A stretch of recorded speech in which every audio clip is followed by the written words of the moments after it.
पक्षाच्या सभा सध्या गाजताना दिसतात, लोकांचा उत्स्फूर्त प्रतिसाद मिळतो. उदाहरण कालचं इचलकरंजीचं, कोल्हापूरचं सुद्धा आहे.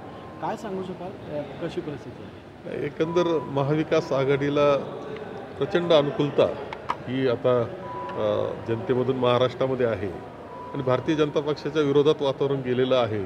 जनता पूर्णपणे नाराज आहे. हे महाराष्ट्रात नाही, देशात सुद्धा आपल्याला लक्षात येईल की ज्यावेळेस निकाल येतील त्यावेळेस की खूप चांगला विजय हा इंडिया अलायन्सचा झालेला आपल्या सगळ्यांना दिसेल. प्रतिसाद आपण पाहिला का? इथली सभा आपण कोल्हापूरची पाहिली, काल इचलकरंजी पाहिली. आम्ही 2 दिवसापूर्वी पुण्यामध्ये सभा केली, खडकवासला मतदारसंघामध्ये.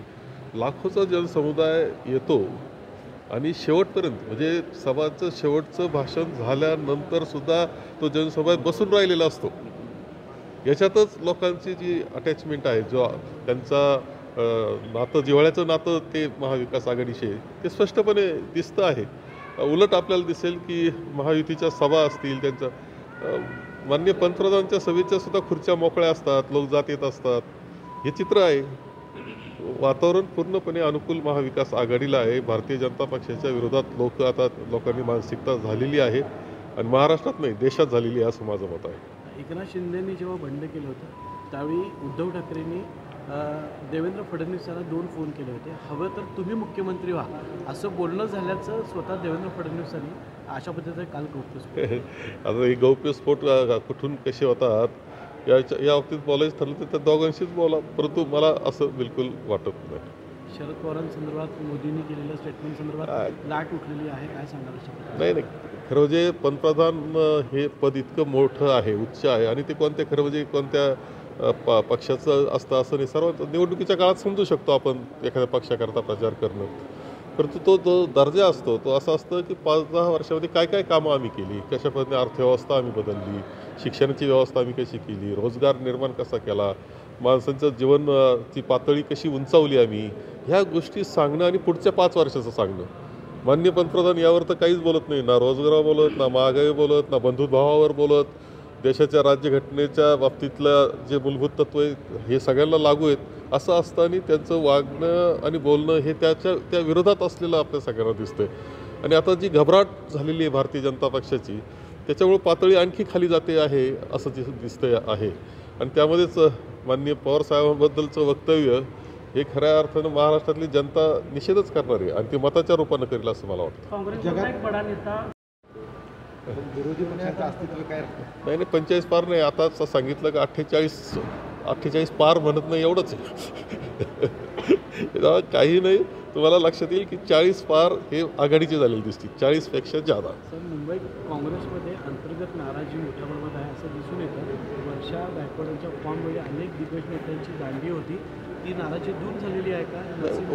तेव्हा हे कसं आहे, राजकारण तसा मनाचा खेळ आहे. इच्छुकांची संख्या असते, पुढे गेलेले असतात लोक. निर्णय आपण देतो त्यावेळेस 2-3 नाराज होतात. हे तर काय फक्त काँग्रेसमध्ये असं नाही, तुम्हाला सर्व पक्षामध्ये हे दिसलेलंच आहे. अजून उमेदवार जाहीर नाही, अनेक पक्ष जे पाहतोय आमच्या महायुतीचे उमेदवार अजून जाहीर नाही, अशी अवस्था होती कालपर्यंत. हे तर हा प्रक्रियाचा भाग आहे. परंतु होते नाराजी, बसावं लागतं, बोलावं लागतं, समजूत काढावं लागते.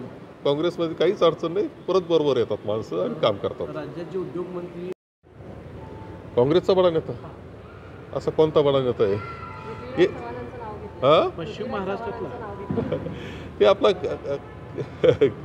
मला बिलकुल हे काय खडा टाकून द्यायचे काम आहे. राज्यपाल होणार असल्याचं नाही, मला बिलकुल काही असं वाटत नाही. असं कोणी नाही आहे. आपला चर्चा सुरू करून देणं निगेटिव्ह, नकारात्मक, एवढाच त्याचा अर्थ आहे.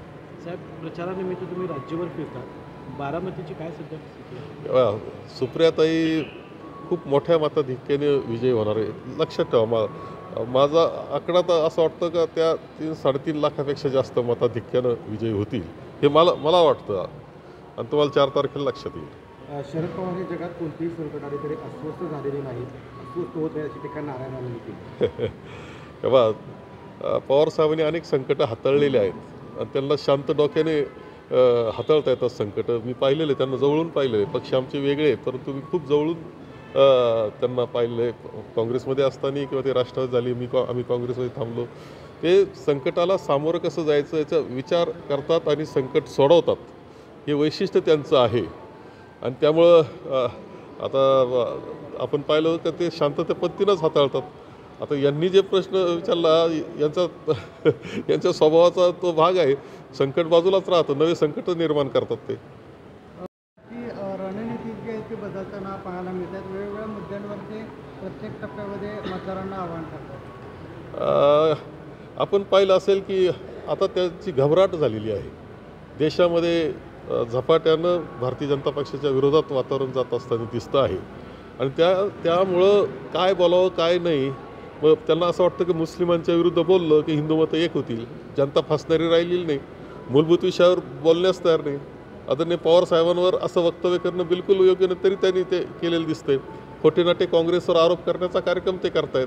पंतप्रधान पदाला ते शोभणारं नाही, परंतु एकंदर आता हातातून सत्ता जाते आहे असं वाटल्यानंतर अशा पद्धतीनं बदलते वक्तव्य त्यांचे येत आहेत असं माझं मत आहे. 45 काल थोडं खटकलेलं आहे, त्यांचे बोर्ड काढण्यात आलेले आहेत. असं म्हणता येईल का की भाजपनं आणखी एक घर फोडलं? हे काय खरं म्हणजे मला यातल्या बारकावा काय माहीत नाही, परंतु काही ना काही चाललेलं असतं, चॅनलवर येत असतं, पण आम्ही इतक्या याच्याकडं तर दुर्लक्षच करत असतो.